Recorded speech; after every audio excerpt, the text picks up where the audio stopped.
Alimul Hakim. Faqala rabbi shrah li sadri wa yassir li amri wahlul 'uqdatam min lisani yafqahu qawli. Amma ba'd.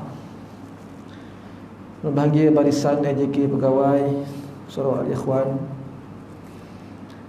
seterusnya para bilal, imam serta jemaah muslimin muslimat yang dirahmati Allah sekalian. Syukur kehadirat Allah Subhanahu wa taala, kita masih lagi dapat bersama-sama pada malam ini salat maghrib secara berjemaah. Alhamdulillah, duduk di dalam surau kita ini dengan i'tikaf kerana Allah. Betul, i'tikaf ya,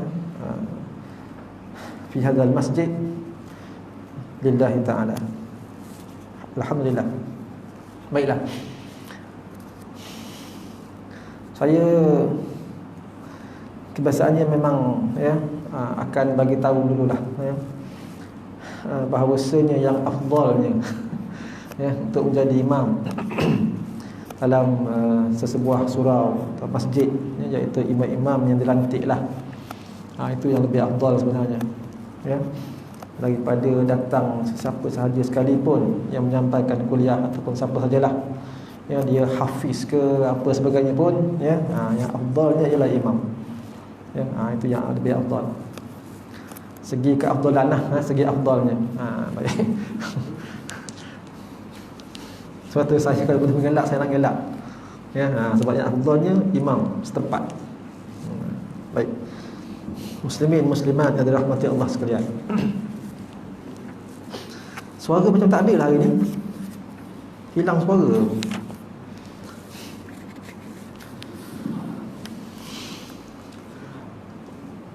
Kata demam tak demam, tapi tekak tak apa selesa. Baiklah, kita masih lagi hadis Nabi SAW yang berkaitan dengan menziarahi orang sakit ya. Banyak kelebihan dalam kita menziarahi orang sakit ini, yang mananya antara lainnya Nabi SAW pernah bersabda ya, sesiapa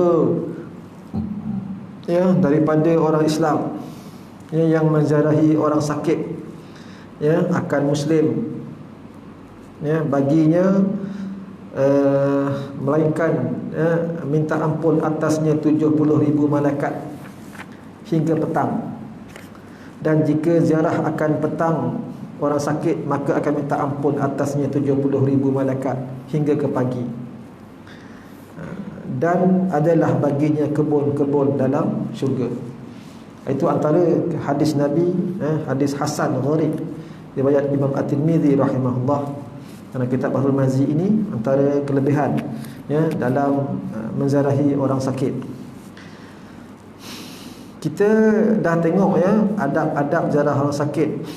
Kita masih lagi adab yang ketiga, iaitu ya, selepas kita beri nasihat kepada dia untuk sabar, untuk bertabah dan sebagainya menghadapi ujian yang ditimpa ke atasnya ya, kerana sabar itu memang pahalanya masya-Allah ya. Kena duri sakit sekalipun, kalau sabar dengan duri sebatang itu yang terkena kepada kita, Allah angkat satu darjat dan Allah ampunkan dosa. Itu duri satu. Ini kalau sakit yang lagi teruk lagilah. Apatah lagi musibah-musibah yang melanda ketika ini lagilah juga ya, banjir dan sebagainya ya. Baik. Dan yang ketiga itu ya, saya hari itu sembang macam tak tersusun sikit lah. Saya nampak ada yang saya nota, saya rasa macam terabur sikit tu ya, iaitu bertanya tentang ibadahnya ya, iaitu tentang solat. Kalau tak tahu ya, kalau tak tahu maka bertanyalah kepada orang yang tahu. Jadi secara ringkasnya, ringkas saja, tak habis-habis lagi dah 2 kali jumpa. Ayat tu aduh, nak ubah macam mana tu. Saya dah bagi tahu hari itu tentang ada satu artikel ya, ataupun satu buku lah. Yang buku dalam format PDF yang dikeluarkan oleh JAKIM ya, tentang panduan bersuci bersolat bagi pesakit yang dilaksanakan di hospital-hospital di seluruh negara ya, yang dinamakan konsep hospital mesra ibadah. Hospital mesra ibadah. Jadi tuan-tuan boleh rujuk kat situ ya. Jadi saya akan ulang sikit-sikit lagi, ya, sebagai pengukuhan. Yang pertama, pastikan ya najis tidak ada pada badan. Ya, kena bersihkan dulu najis pada badan, tempat atau pakaian. Ya, barulah solat itu sah dan sempurna.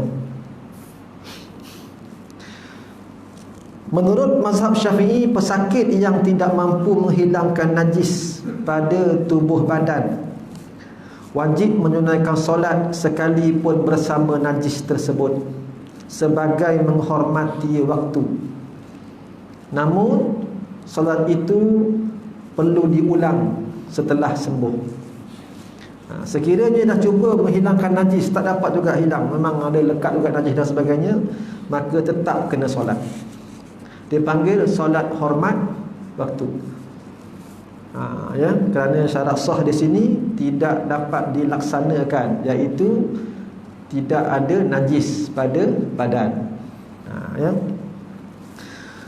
Walau bagaimanapun, satu pandangan yang masyhur dalam mazhab Maliki, pesakit yang tidak mampu menghilangkan najis pada tubuh badan wajib menunaikan solat sekalipun bersama dengan najis, dan solat tersebut sah serta tidak perlu diulang setelah sembuh. Ini pandangan mazhab Maliki. So yang ini ya, kalau menurut Zakimnya, menurut Dr. Zulkifli Al-Bakrinya, ya, boleh kita pilih. We can choose. Kalau kita nak gunakan mazhab Maliki, mazhab Syafi'i, silakan. Lepas sembuh kena qada. Kan? Lepas sembuh kena qada. Kalau kita nak bertaklid ataupun bertalfiq dengan mazhab Maliki pun dibolehkan. Itu dah sembuh nanti tidak perlu kita qada, kerana solat sudah pun dikira sebagai sah. Ya? Berwuduklah. Ini syarat yang pertama baru tadi ni, membersihkan daripada najis. Lepas ni baru kita kira berwuduk. Maknanya najis dah bersih, barulah kita berwuduk.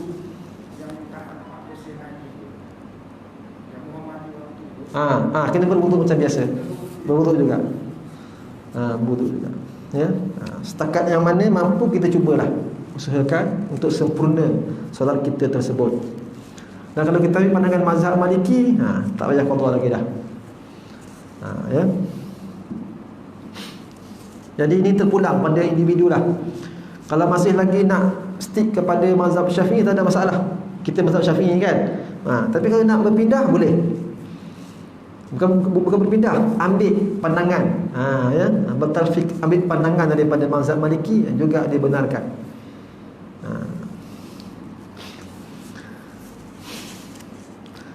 Yang keduanya dilakukan dalam keadaan suci daripada hadas besar dan kecil.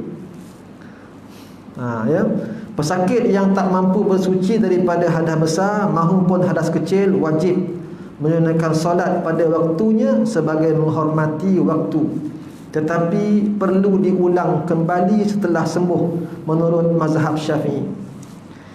Okey. Tadi yang pertama najis, setelah. Boleh faham tadi yang najis saya? Boleh faham yang najis tadi tu, insya-Allah. Ya, kita cubalah bersihkan najis mana-mana yang ada pada tubuh kita, tempat dan juga pada pakaian kita. Yang kedua, kita sudah suci daripada hadas besar. Hadas besar ini apa dia? Mandi wajib. Kalau kita berhadas besar, kita wajib kena mandi wajib.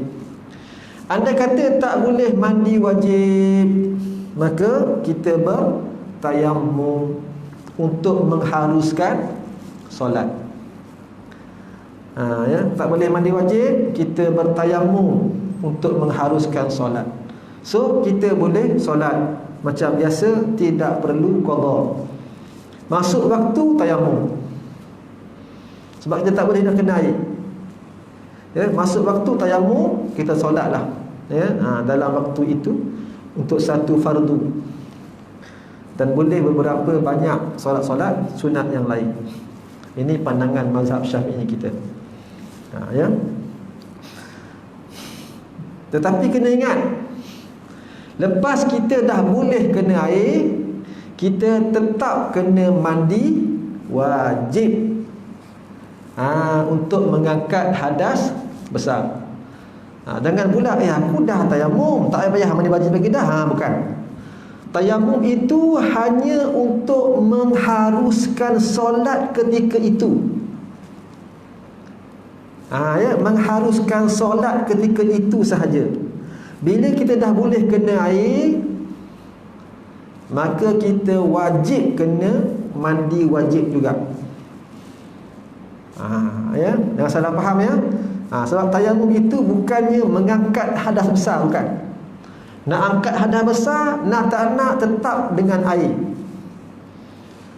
Hadas besar angkat tetap dengan air. Tayamum hanya untuk mengharuskan solat.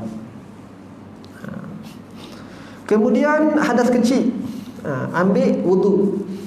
Saya dah cerita secara ringkas berkenaan dengan ambil wudu pada pertemuan yang lepas. Boleh ambil wudu menggunakan air, silakan. Wudu menggunakan air. Tak boleh guna air, kita guna tayamum, debu suci untuk bertayamum. Cara berwudu, atas katil, tak nak bergerak. Biasanya pakai apa? Spray lah. Macam di Mekah tu kan, cari tong spray, pastikan bahagian yang kena basuh, iaitu muka, tangan hingga ke siku, kaki, 3 anggota tu. Pastikan air mengalir. Mana bila kita spray, pastikan ada air yang dah mengalir. Baru kita ratakan air. Dia syarat dia mesti air tu mengalir sebab basuh. Tapi yang sapu kepala ni, kita spray dekat tangan, kita boleh buang air yang takung tu, kita mensapu. Sebab dia sapu, bukan basuh. Gunakan spray. Tak boleh spray sendiri, minta bantuan orang lain, ahli keluarga kita, waris kita. Kita sebatang kara, tak ada orang. Sebatang kara ke sebatang kera? Sebatang kara. Kita sebatang kara. Yang tu sekangkang kera, itu tanah kan. Saya bertukar. Kita sebatang kara, kita sebatang kara. Minta bantuan hospital atau klinik, nurse, minta bantuan nurse. Yang perempuan nurse perempuan, yang laki-laki nurse perempuan. Bukan, nurse laki-laki. Nurse laki-laki. Minta tolong ambilkan wudu. Tolong spray, tolong gosok dan sebagainya lah. Kalau tak ada juga, tak ada siapa boleh tolong, kita nak wudu tak boleh, tayamum pun tak boleh, tetap kena solat. Dan solat itu dinamakan sebagai solat hormat waktu. Kita dah sembuh, kita kena qadha. Dah sembuh, kita kena qadha. Sebab syarat sah dia mesti ada wudu, mesti mandi wajib. Kan? Baik. Kemudian yang ketiga, dilakukan dalam keadaan menutup aurat, iaitu di antara pusat dan lutut bagi laki-laki, seluruh tubuh badan kecuali muka dan 2 tapak tangan, serta belakangnya bagi wanita. Bahagian bawah dagu juga adalah termasuk aurat bagi wanita. Bahagian bawah dagu. Ini nak mengelak khilaf lah, khususnya bagi perempuan. Bagi perempuan. Pesakit yang tak mampu menutup auratnya boleh solat mengikut keadaannya, dan solat tersebut sah serta tidak perlu diulang. Yang ni tak ada masalah, tak ada khilaf lagi dah. Mazhab Syafi'i kita pun kata macam tu, setakat dia termampu saja. Tak mampu nak tutup, tak ada masalah, solat sah, tak perlu diulang. So cuba dulu tutup mana yang boleh, tak boleh tak ada masalah. Solat sah, tidak perlu diulang. Yang ketiga, aurat. Yang keempat, menghadap kiblat. Pesakit tak mampu menghadap kiblat boleh solat ke arah lain mengikut keadaannya. Namun solat tersebut perlu diulang semula setelah sembuh menurut mazhab Syafi'i. Mazhab Syafi'i dia memang ketat sikit. Dia ketat sikit. Dia lebih teliti. Ya. Jadi kalau tak madhab kiblat tak boleh. Sebab tu kalau dekat hospital ke mana-mana rumah ke apa, kita cuba beralih hadap kiblat. Kita tak boleh bergerak, minta katil kita digerakkan menghadap arah kiblat. Ya. Kalau kita berdiri seketika solat, dada lah. Duduk, dada juga. Yang ketiga, kita baring mengiring. Baring mengiring. Ya, dengan lambung kanan, dada juga arah kiblat. Baring terlentang. Ya, arah kiblat, kaki berlunjur ke arah kiblat. Kepala diangkatkan sedikit tinggi biar muka ni menghadap arah kiblat. Sama macam kita letakkan jenazah yang meninggal dunia di rumah ataupun sebagainya, kita letaklah kakinya menghadap ke arah kiblat. Kecuali kita boleh miringkan dia. Miringkan dia, barulah ya, dada arah kiblat. Tapi susahlah kan nak miring. Biasanya kita terentangkan jenazah. So kaki arah kiblat, lunjur arah kiblat, kepala angkat tinggi sikit, tak bantal. Itu kalau letak jenazah. Itu yang terbaik lah, ya. Itu yang terbaik. Ya. Kalau letak arah lain macam mana? Berdosa ke? Tak berdosa. Cuma kita cari yang terbaik, ya. Dapatlah pahala sunat. Baik. Jadi sama juga bila kita solat, bagi yang berbaring juga sama. Ya. Bagi yang berbaring menentang, kakinya ke arah kiblat, kepala angkat tinggi sikit biar wajahnya menghadap ke arah kiblat. Menurut pandangan mazhab Hanafi, pesakit yang tidak mampu menghadap arah kiblat boleh solat ke arah lain ikut keadaannya, dan solat tersebut sah serta tidak perlu diulang. Mazhab Hanafi. So yang ni pun sama juga.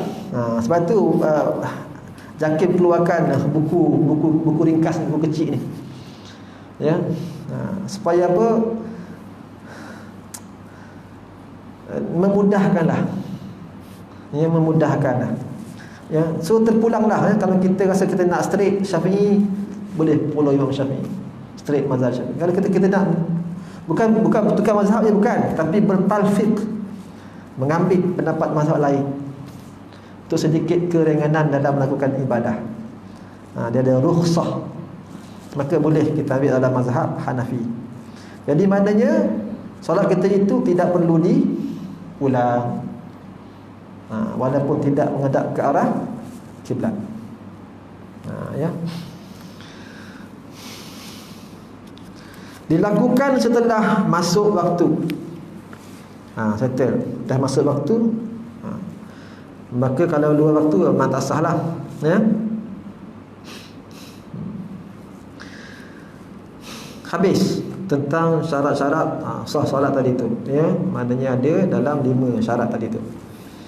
Jadi kalau ya dah settle semua, maka solat itu tidak perlu diulang. Kalau ada yang kekurangan, khususnya najis, menghadap arah kiblat, berwudu atau mandi wajib tadi itu, 3 perkara tu, kalau ada kekurangan, tak sempurna, maka kita tetap kena solat. Dinamakan solat hormat waktu, dan kita kena qadha selepas itu. Walau bagaimanapun ada pilihan, dibenarkan untuk kita pilih menggunakan mazhab yang lain, dipanggil talfiq. Dan ini terpulang pada individu, sebab talfiq ini sendiri adalah khilaf ulama. Cuma di sini dibagi tahu untuk kita, maknanya benda tu masih lagi boleh lah kalau kita nak gunakan sekiranya terpaksa, tak ada pilihan.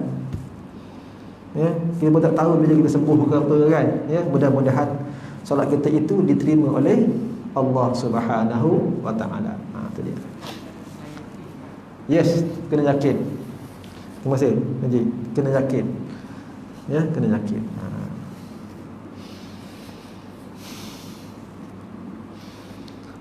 Buah yakin ni, yang mengajar ni sedap cakap yakin.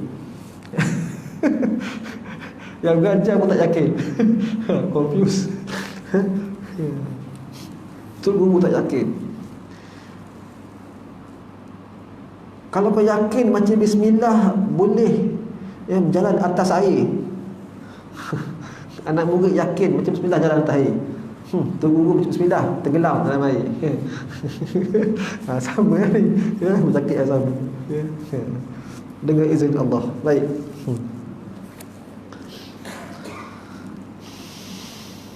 Tadi itulah secara ringkasnya tentang syarat-syarat sah dalam ketika kita itulah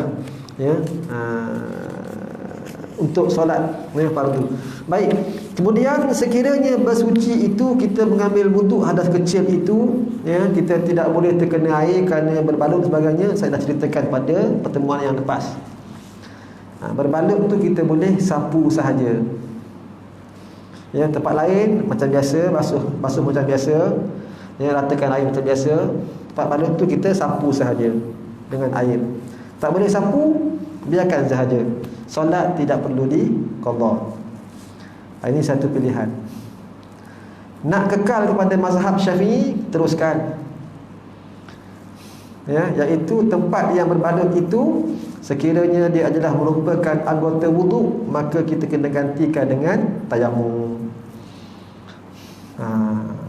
Saya dah ceritakan pada pertemuan yang lepas, insya-Allah. Mudah-mudahan dapatlah.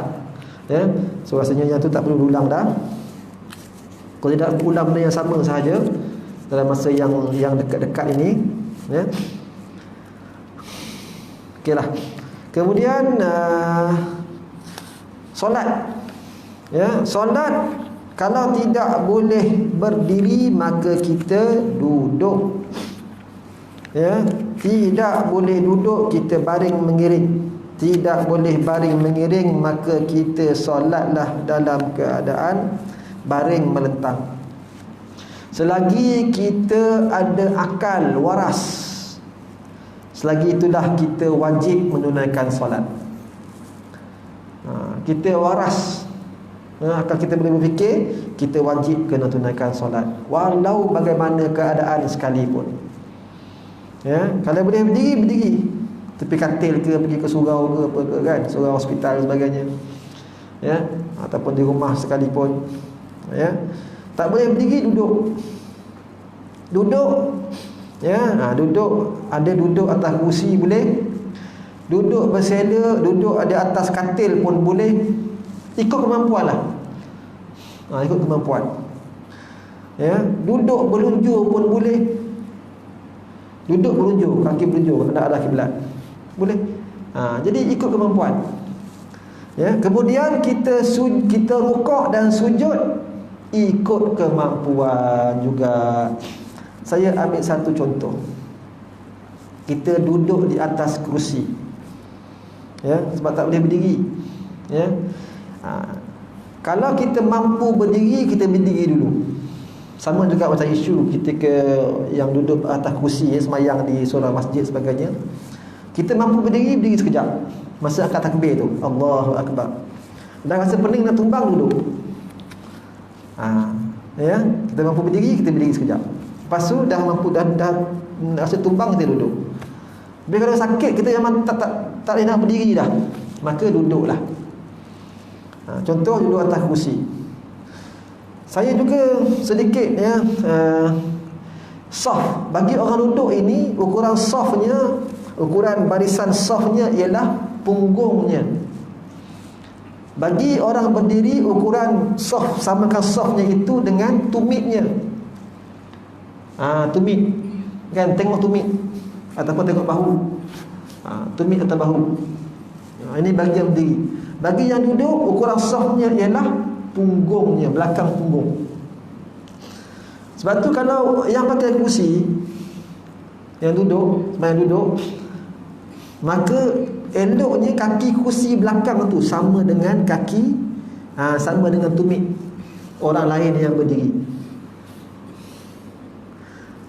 Jangan kursi dia ke belakang sebab dia nak berdiri, bagi sama berdiri, bukan. Biar masa duduk tu sama. Masa duduk tu biar sama. Tapi untuk zaman sekarang ni, masa sekarang ni mungkin tak ketara sangatlah. Ya, sebab softnya jarak, ya, kedudukan macam ni. Ya. Dan kita pula jarak pula zigzag. Ada surau-surau masjid yang jaraknya itu hanya jarak sebelah aja. Yang belakang ni sama ni. Tak jarak. Hanya sejadah aja. Sejadah, okey, sejadah ke depan, sejadah ke depan. Dia tak pakai zigzag. Dia pakai lurus. Jarak hanya jarak ini saja, satu sejadah. Pun ada juga kita pakai zigzag. Dia terpulang lah. Ya, saya punya tempat pun sama juga, zigzag juga. Kita kebanyakannya zigzag lah. Ya, kebanyakannya. Tapi ada surau atau masjid yang ada yang straight itu pun ada. Ya. Jadi yang pakai kerusi tadi ni sekarang ni mungkin tak ketara sangat. Tapi kalau kita dalam keadaan dulu masa sah rapat-rapat, ketara. Kalau sekiranya dia letak kerusi itu ke belakang. Sebab apa, nanti orang belakang nak sujud bawah kerusi dia. Itu susah tu, menyusahkan orang pula. Ya. Orang nak sujud bawah kerusi dia. Ya. Macam nak menyelam. Habis pendek tu. Tak boleh kena menyelam juga. Kan? Tengah-tengah sujud tu tiba-tiba ada bau. Alamak. Kan? Aru biru. Jadi kerusi belakang sama dengan tumit. Ya, baik. Itu kalau duduk. Jadi duduk ni tak kisahlah. Bila kita duduk, okey. Macam mana kita nak rukuk? Rukuk ini kita rendahkanlah tubuh kita. Ya, katakan kita duduk seperti tahiyat awal. Duduk iftirash. Ya, seperti tahiyat awal. Kita rukuk, rendahkanlah tubuh kita, ya. Sampai itulah. Sampai di hujung peha kita ni, ya. Sampai di hujung ni rendahkan. Sujud macam biasa. Di atas lantai, tilam ke apa ke. Itu satu. Kalau tak boleh sujud, turun atas lantai tilam. Katakan sebab kita duduk berunjung, katakan. Kita duduk berunjung arah kiblat, katakan. Ya. So rukuk ini dia ke atas sedikit, kurang daripada sujud. Kalau sujud kita maksimum, kita boleh maksimum sujud, dahi ini dekat nak cecah dengan lutut, maka rukuk kita separuh daripada itu. Rukuk tu dia tinggi sedikit, ya, daripada kita sujud. Ini kalau boleh buat pergerakan badan. Kalau tak boleh, gunakan isyarat mata. Isyarat mata ni apa? Contohnya kalau kita sembahyang dalam keadaan baring melentang. Untuk rukuk, kelip mata rukuk. Allahu Akbar. Allahu Akbar. Kelip mata. Kita kena tahulah yang kita itu sedang rukuk. Subhana rabbiyal azim wa bihamdi. Subhana rabbiyal azim wa bihamdi. Subhana rabbiyal azim wa bihamdi. Sami Allahu liman hamidah. Kelip mata lagi. Sujud, Allahu Akbar, pencam mata terus. Subhana rabbiyal a'la wa bihamdi. Tadi. Gunakan isyarat mata. Itu contoh. Itu contoh. Ya. Mata tak boleh nak pejam dah. Tak boleh nak kelip dah. Ya. Macam tu yang mata terpejam juga. Ada ya. Ni apa ni orang panggil, ada yang kena apa, vertigo. Kan? Vertigo kan. Yang pening. Kan? Vertigo ke apa? Betul kan? Betul kan? Vertigo. Yang pening tu. Yang tu memang buka mata pun tak boleh tu. Ya. Pejam mata pun berpusing. Apatah lagi buka. Ya. Selagi waras tetap kena sembahyang. Saya pernah kena sekali. Ya, tak pernah saya kena vertigo, dia kena sekali. Subuh. Ya, subuh. Bangun, pening. Tak tahu kenapa. Berpusing semua ni. Turun katil, merangkak. Ya, nak pergi ke bilik air. Ya, merangkak. Nak mandi pun tak boleh mandi dah. Ya, sampai gosok apa bak gigi, buih gigi, gosok gigi sekejap ke apa, ambil wudu je. Sedia untuk sembahyang je subuh. Ya, cuba sembahyang duduk. Berdiri confirm tak boleh dah. Bangun je tumbang. Cuba duduk, duduk pun tak boleh. Bagi. Bagi. Ya, bagi. Mata memang pejam terus. Tak tahu apa mata. Jadi kita tahu pergerakan kita tu. Kita dah ada hati, kita dah akal waras, kita tahu kita sedang berdiri baca Fatihah. Kita sedang rukuk. Kita sedang iktidal. Kita sujud. Kita tahu. Walaupun tak gunakan sebarang syarat, kita tahu apa yang kita buat. Itu dia. Buka mata je macam. Itulah sekali seumur hidup. Ya. Yang berat. Baik. Jadi itu guna syarat mata. Jadi kita solat ikut kemampuan. Sah ke tak sah? Sah solat. Tak perlu diulang lagi. Sekiranya syarat sah yang 5 tadi tu settle. Syarat sah yang 5 tadi tu settle. Apa dia yang 5 tadi tu? Najis tak ada pada tubuh, badan ataupun pada pakaian dan tempat. Yang kedua, hadas besar, hadas kecil kena angkat. Yang ketiga, tutup aurat. Yang keempat, menghadap kiblat. Yang kelima, masuk waktu. Itu dia. Jadi dalam 5 tu ada 3. Ya, kalau tak boleh, dalam mazhab Syafi'i kita kena solat hormat waktu. Najis, kiblat dengan wudu ataupun hadas kecil, hadas besar. Itu. Tetapi masih lagi kita boleh talfiq, ambil mazhab lain yang ni. Ada pilihan. Ya, ada pilihan. Boleh rujuklah dalam buku panduan tu, ya. Dan di sekolah-sekolah pun saya dah bagi tahu, ya. Sekolah tingkatan 2 belajar bab ni. Solat sakit ni, ya, cara berwudu solat ni. Tingkatan 2. Menggunakan, ya, cara yang sama yang dibuat oleh Jakim. Ya, dalam video ada, ya, Imam muda Ashraf. Boleh hujung kat situlah. Ya, insya-Allah. Jadi yang itulah. Tapi ingat, ya, benda ni benda khilaf. Benda ni benda khilaf. So tak payah bergaduh lah. Tak payah bergaduh. Saya tahu mungkin ada yang tak setuju apa sebagainya, kalau tak lagi ahli video ni kan. Ya, ni, ya, benda-benda khilaf. Ya, cuma saya ambil tadi yang Jakim. Ya. Dr. Zulkifli Al-Bakri, bekas mantan mufti wilayah. Ya. Baiklah. Dan itu jugalah yang diterapkan dalam buku teks sekolah menengah. Sekolah tentang apa? Sekolah rendah. Bisa. Dalam sekolah. Astagfirullahalazim. Maafkan saya bang. Muka muda sangat. La ilaha illallah. Ya, ke sekolah lagi. Oh, dah habis dah. Muka muda. Sebab pakai mask kan. Buka mask janggut panjang ni. Pakai mask janggut disongkok kat dalam. Baiklah. Jadi itulah dia cara solat. Ya. Tak boleh berdiri, duduk. Duduk bebas macam mana pun, ikut kemampuan. Ya, ikut kemampuan. Tak boleh duduk, boleh baring, baring mengiring. Ya, baring mengiring. Perbuatan cuba, ya, setakat yang boleh. Katakan saya duduk semayang, tangan ni kat takbir tetap sunat. Sunat sama seperti kita berdiri. Kalau kita berdiri sunat kat tangan takbir ni, ketika duduk juga sama juga. Sama juga. Azan ke? Belum kan? Saya tengok, semua dah tengok muka jam. Ya. Tengok muka orang cakap, tengok muka jam, muka pintu. Tapi nasib baik isyak, kalau subuh lama dah, muka pintu tengok. Lagi 4 minit lagi. Jadi angkat tangan ini sama juga lah. Ya, ketika berdiri sunat, ketika kita baring sekalipun sunat.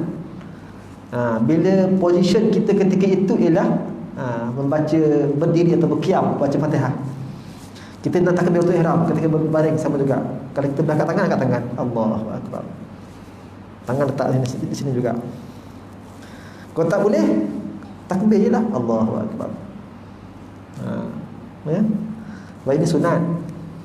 Cuma nak bagi tahu sunat yang ada ketika normal, maka dianya juga ada ketika tidak normal.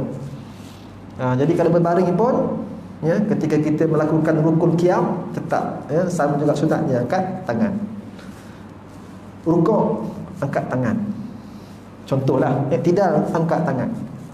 Ketika sujud, jangan angkat tangan, takbir tangan.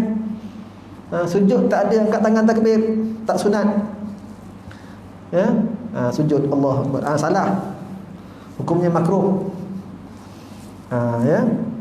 Jadi itu dia. Maknanya apa yang kita buat semasa kita sihat, ya, perkara sunat dia sama juga ketika kita dalam keadaan solat ketika kita sakit. Jelas yang tu? Boleh lah, ya? Cubalah insya-Allah. Jadi untuk yang lebihnya lagi, adalah pakailah, ya. Tuan-tuan bolehlah. Saya sampai siap print, ya, nak menyenangkan. Sebab yang lepas saya tak tersusun, berterabur. Kan? Ya, pening saya cakap. Kan? Baik. Lagi 2 minit. Yang keempat, sampaikan ucapan yang baik agar dapat hiburkan hati. Antara adab, ya, ketika kita ziarah orang sakit ini, sampaikanlah ucapan yang baik. Cerita yang baik-baik, ya, insya-Allah ada peluang sembuh lagi ni, ya. Jangan risau. Ramai yang dah sembuh. Jangan pula kita mematikan semangatnya. Semalam sebelah bilik sebelah je semalam. Sama macam kau lah, meninggal. Sekarang tu dah semangat nak hidup tu tiba-tiba hilang semangat. Jangan. Ya? Jangan. Kena sampaikan ucapan yang baik-baik. Hiburkan hatinya, beri semangat motivasi kepada dia. Sebab penting motivasi ni. Ya, semangat hidup ni penting. Ya. Dan yang kelima, ya, kita sambunglah pada pertemuan yang akan datang insya-Allah. Sekiranya kita masih lagi ada jodoh pertemuan. Ya, mudah-mudahan dapat sedikit manfaat hari ini antara ada adab dalam kita menziarahi orang sakit insya-Allah. Bismillahirrahmanirrahim. Alhamdulillahirabbil alamin wassalatu wassalamu ala sayyidina Muhammad wa ala alihi wa sahbihi ajma'in. Allahumma anfa'na bima 'allamtana wa 'allimna ma yanfa'una wa zidna ilma. Allahumma faqihna fid din wa 'allimna at-ta'wil wahdina siratal mustaqim. Wa sallallahu ala sayyidina Muhammad wa ala alihi wa sahbihi wa sallam. Walhamdulillahi rabbil alamin. Wassalamu alaikum warahmatullahi wabarakatuh. Wallahu a'lam.